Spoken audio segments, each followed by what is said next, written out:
This is Dr. Daniel Paul, orthopedic surgeon with Easy Orthopedics, and today we're going to talk about how to tell if you have shoulder bursitis. If you like this video, we put out new content weekly, so please like and subscribe.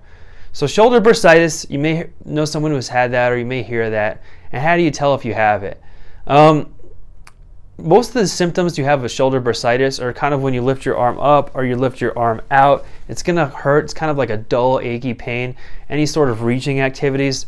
Also, you might find when you sleep on one side, it feels like someone's punching you in the shoulder. That's usually indicative of shoulder bursitis. Now, the shoulder is a fairly complicated joint and a lot can go on.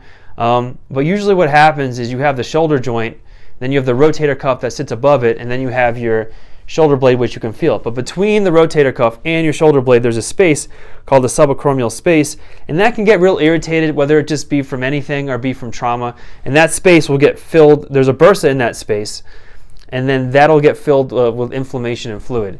In bursa, we have them all over our body. They're usually not symptomatic. They help with friction, but in the shoulder joint, that's one that frequently gets injured and leads to pain in the shoulder.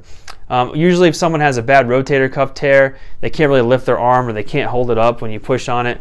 There's all sorts of partial thickness rotator cuff tears, so someone might have that and have bursitis at the same time. So it's really nuanced to tell the difference. If you do have shoulder bursitis, the good news is you can usually get rid of it with a steroid injection and some stretches and physical therapy, and that usually knocks it out so that it won't come back. X-rays won't show any bursitis. They'll show if you have anything wrong with the bones. An MRI won't always show the bursitis, but it sometimes will if it's bad. But it will show if you have any rotator cuff injuries.